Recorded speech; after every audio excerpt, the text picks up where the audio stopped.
understanding of the Dhamma, embracing it, and using it to transform our lives doesn't necessarily involve making huge changes in your day-to-day lives. Of course, there is initially the aspect of giving up the unmeritorious deeds, and when that has happened, the changes are usually obvious. For someone who may have either found the living by taking the lives of other beings, or perhaps simply because they found the existence of another creature an annoyance. Pesky little creatures always coming in, taking away what it belongs to me. Such actions we will have shunned, done away with, never to do them again. So that change is obvious. And also perhaps if you have been taking things that don't belong to you,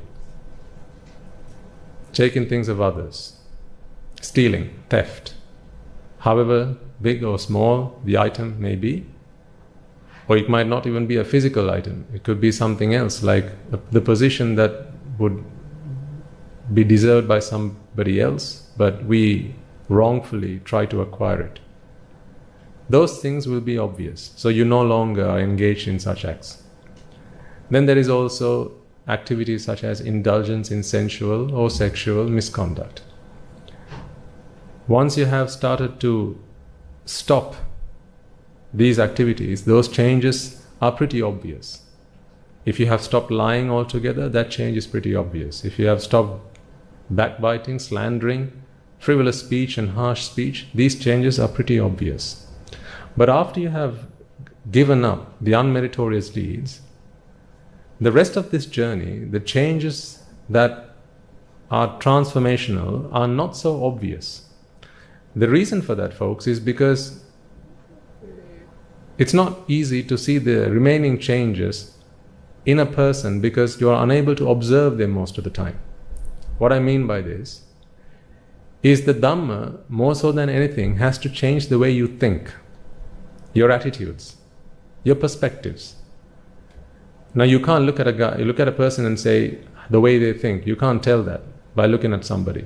You can't tell what their perspective is simply by looking at somebody, because it's nothing to do with how they walk or talk. It's not a behavior that can be observed, but rather it's the way that he or she thinks. So these changes, after you have given up the unmeritorious deeds, may not be so obvious from the outside. But those changes are transformational nevertheless. You need to be able to identify those changes happening within you. So it's important for you all to take a moment from time to time and ask yourselves, is a change happening in the way that I look at the world? Is a change happening in the way that I see the world and address the problems that come to me? Remember that these changes may not be obvious from the outside. I'll tell you why I mentioned this in particular. This is a challenge that I see a lot of Anagarikas face, and also some Swami Mahansis after they come to the monastery and they have ordained. And then sooner or later you're going to get to hear this complaint. It's more so a personal reflection than a complaint, but it's a complaint nevertheless. What they'll normally say is, Swami Mahansa, when I first started to listen to the Dhamma, I realized that I was making huge progress. I was taking great leaps in terms of the transformation that was happening within me. But now I'm realizing that my progress is not that great. It's slowed down quite a lot. My progress is very slow. I'm fearful that am I not making progress at all? Is it perhaps that I've done some Aripavada? Sometimes they begin to feel like that. Or perhaps have I run out of merit? Or perhaps am I doing something wrong? Maybe I need to go home and come back and start all over again. Where might the problem be? They begin to ask. If you're not careful, this can be a great trap. There are a lot of traps along the way. We got to be very careful. This is why a teacher is essential when you travel this journey. Only yesterday, one of the Anagarikas came and spoke to me and said, Swami Nuhansa, I realize now, I become angry more so than I used to. I feel anger a lot more times than I used to. I think I'm becoming more angry than I used to be. So he's feeling that he's not making any progress in the Dhamma. In fact, he's feeling that he's taking reverse steps. He's feeling more angry than he used to. So, self-reflection. And he's asking me, Swami Nuhansa, what must I do about it? Should I meditate? Should I maybe listen to the Dhamma? Maybe can you give me some advice?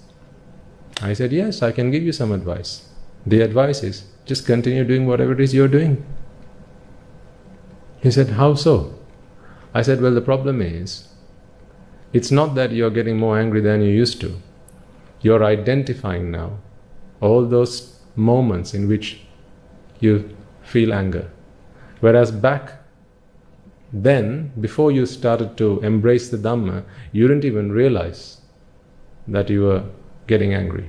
But now, every moment in which anger gets the better of you, you begin to realize, you begin to identify them. Because now you have a good vision.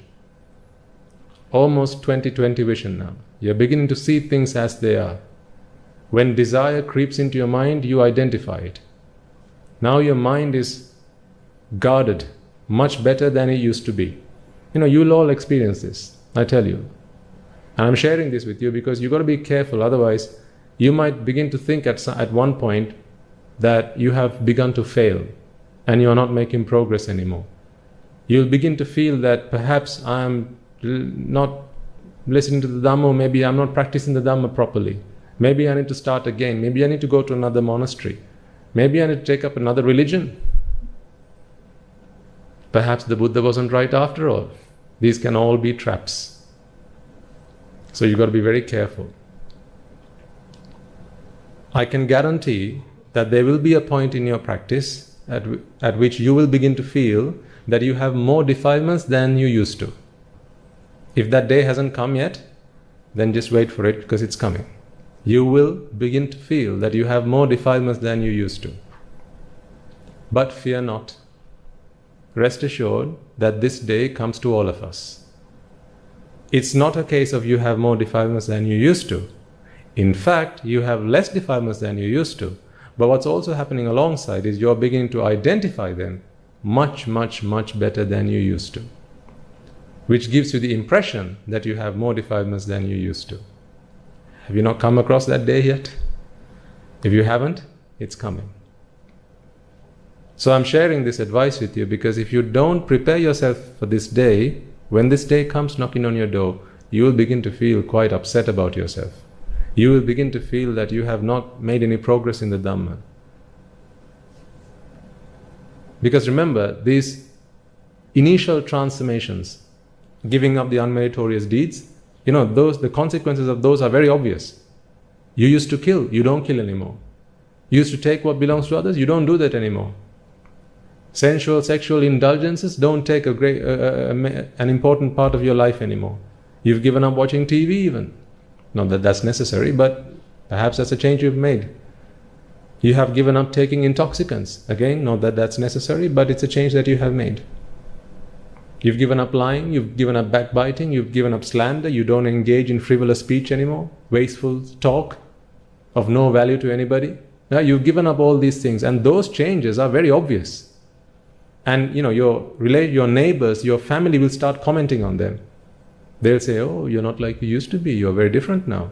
And those positive messages will encourage you. You will begin to feel very good about yourself. Right? When your family begin to congratulate you and felicitate you and encourage you, these positive tones will be very encouraging. But once you've given up all those bad habits, the rest of the journey is a mental transformation that your family won't be able to observe. So, the positive sentiments that used to come, those positive comments that used to come, the good feedback that used to come, probably will start to die down. And when that happens, you will begin to think, hey, I'm not getting those good comments anymore. Am I not making any progress? I'm listening to the sermons every day.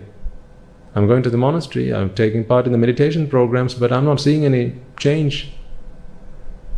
So rest assured, if that day didn't come to you last year, it will come to you this year. And sometimes that can be quite a period of time, maybe a few weeks, maybe a few months, where you begin to feel that no progress is being made. But do not worry. Also, and the worst part of it is, you'll begin to feel that you have more defilements than you used to. That can be quite a negative experience, but that is not the case. That's just a trap. Don't fall for it.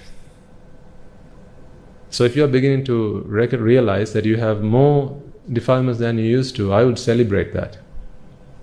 That's good. It's not that you have more defilements than you used to. It just means that you are now able to identify yourself better than you used to. So as a result of that, the remaining transformation is a mental transformation. See, when we first started doing our sermons, can't remember how long back was it? A year ago? 1.5 years?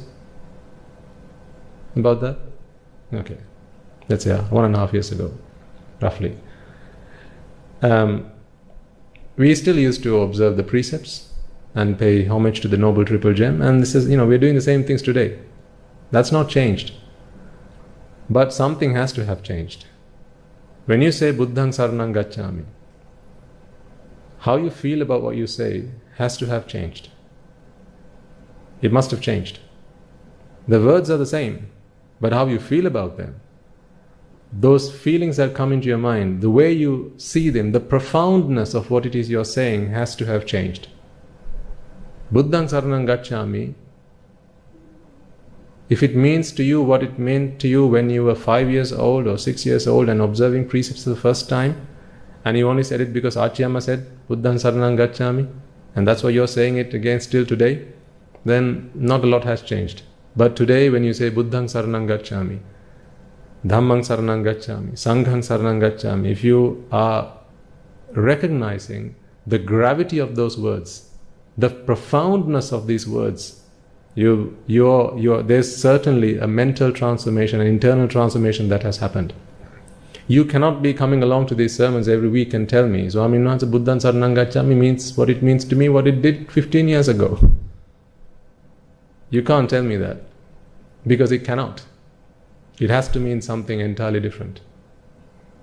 The profoundness, the gravity of those words will have evolved within you.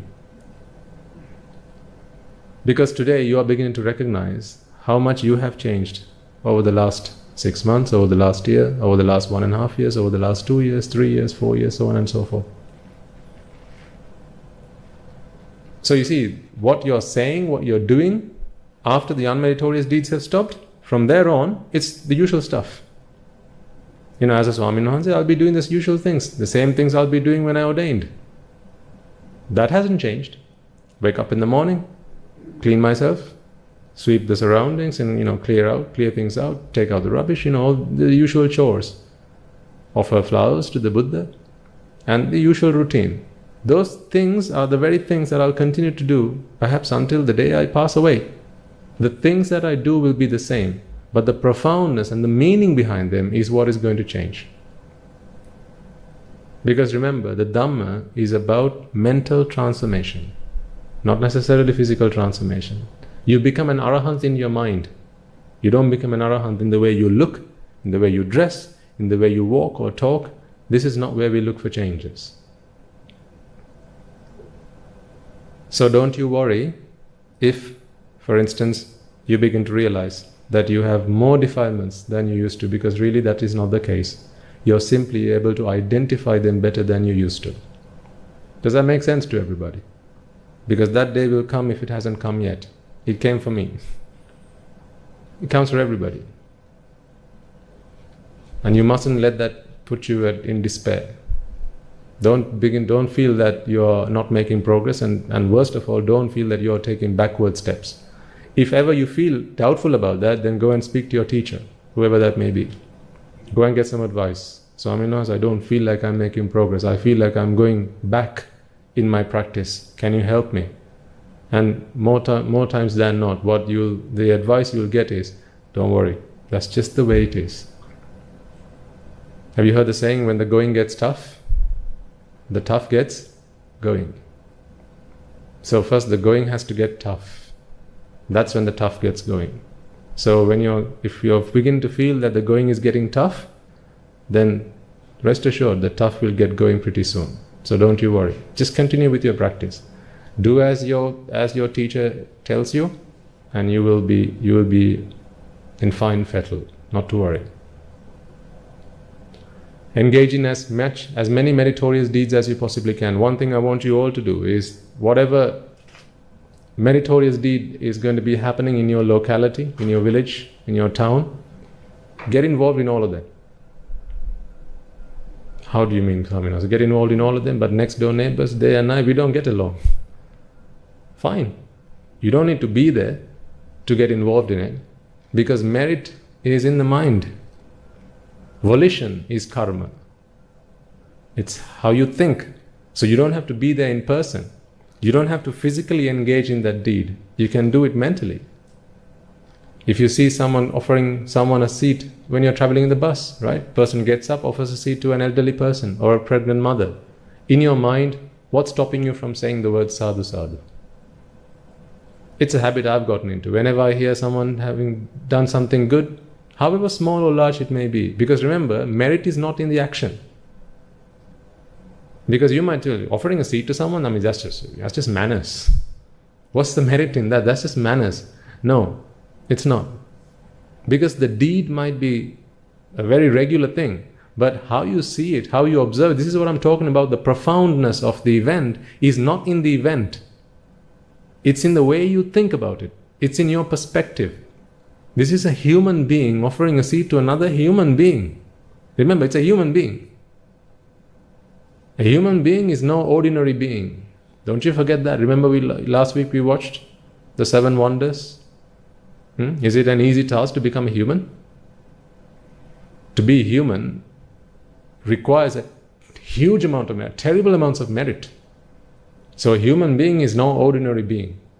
Among all the trillions and gazillions of beings out there, being a human being is no ordinary task. So offering a seat to another human being alone is a hugely meritorious deed, but the merit is not in the deed. It may be that the person who's actually offering the seat doesn't recognize this. He doesn't realize it. To him, it's just, I have to get up and give my seat now.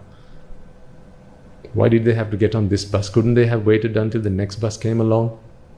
Plenty of seats on the bus behind me. Why did they have to get into this bus? Oh, damn it, they caught me waking up or awake.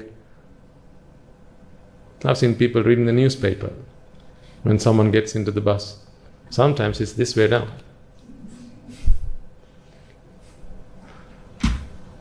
And then you got to tap them, excuse me, sir, you got to read it the other way. So, it is basic manners, good manners to offer a seat to somebody. But you can be more intelligent than that. Once offering a seat to the other person, you are observing this, and in your mind, say the word sadhu sadhu. Give it a mental applause. That's a mental applause. Don't say out the word sadhu sadhu out loud, because then people are starting to think you've gone nuts. So don't say it out loud, but in your mind, sadhu sadhu. Don't let any meritorious deed pass you by without catching it. This is free. You didn't have to do anything. You didn't have to do anything. One guy was offering a seat to another person. You're there observing it. Is that not a free opportunity to acquire some merit? Do we not all need merit? If you don't need it, give it to me, I'll take it. I'm hungry for merit. I have a malicious appetite for merit. Coming and sitting down on this seat, I know, earns me huge amounts of merit. Because what am I offering? A gift that excels all gifts. This is the Dharma Dana. The best type of dana there is. You can't give a dana that is greater than this. Not even if you give alms to the Buddha and the entire Sangha, do you acquire as much merit as you would in preaching to someone the Dhamma which helps them to attain Nibbana. But you sitting there can observe this deed and give a mental applause. Sadhu, sadhu. There's a Bhante who's preaching a sermon to others, including myself, in order that we can all attain Nibbana. See, again, the merit is not in the deed. What if every Sunday around 1:45 I begin to think to myself, another Sunday, God, another sermon, another 4 hours. Oh God, why did those people don't they have something better to do on a Sunday afternoon? I used to think about it like that when I used to be at work and my work meetings. Some meetings I just tried to get myself out of but never could. And I used to think to myself, don't these people have something better to do than have a meeting at this time of day? Would I not be so foolish to think of that the same way about doing a sermon? This for me is an incredible opportunity to earn trillion amounts of merits. And the same goes for you, because merit is not in the deed. You will see sometimes our anagarikas or gents in the audience will hold the mutukude to the Swamin Wahanses. And usually it's not something that the females are permitted to do in the Sambuddha Shasana. But that does not stop you from earning, if not the same, more merits than the person who's actually doing the deed. Because if merit was in the deed, you could give a mutukude to a dead man. If the merit was in the deed, a dead body holding a mutukude and the Swamin Wahanse walking underneath it, does it earn that person any merit? No. Because merit is in the mind, in the volition, in the intention. It's not in the deed, it's not in the mutukude. So you don't need to be holding it. You don't even need to be there. You just need to be able to acknowledge and appreciate that this is a good thing to be done. This is a meritorious deed, and in your mind, get into the habit of giving a mental applause. Like when we see someone perform on stage, you give an applause, right? Put your hands together, give a clap. That's a physical applause. But get into the habit of whenever you see something meritorious, give a mental applause. The best way to do that is just say sadhu sadhu. If you can say it out loud, even better. But there will be circumstances in which you shouldn't be doing it. Even if you could, you shouldn't be. Because that will look out of place. And you look very odd. You don't need to stand out like a sore thumb. Right? So just give a mental applause. This is why I say, right, in the new year, wherever you see a meritorious deed taking place, in your village, at school, in the workplace, make sure that you engage in that merit through your mind. It may be just someone's making someone a cup of tea. As you walk past it, right, working past the kitchen, someone's making someone a cup of tea, or someone's offering someone a cup of tea. In your mind, you can just say sadhu sadhu. Have you played those games, those computer games, where there's one called Train Run or something? I can't remember the name now. This is so you got to keep running. Has everyone played Mario? Mario? I'm old school. Right, so Mario, you have Mario, Super Mario, who's got to run and who's got to collect these golden coins, and those coins enables him to power up and gives him extra lives and things like that. I want you all to be like Mario. These coins are the meritorious deeds that are happening. Mario misses some of them, and then a few moments later you realize, I shouldn't have done that. I shouldn't have said that. I was too hasty in my response. I shouldn't have said that. Sometimes it's at the end of the day you begin to realize this. Sometimes it's the next day. That's when you begin to regret, right? What I said to that person that day, that was just so below the belt. I shouldn't have said that. It was not nice of me to say that. But now it's after the fact. That's okay. At least you're beginning to realize it a day later. The problem is if you don't realize it at all. So you're beginning to realize this. What you need to afford you is that bit of time. So time can give you a great advantage to calculate your response before you go with your instinct. Because your instinct is going to be raga, dvesha, moha response.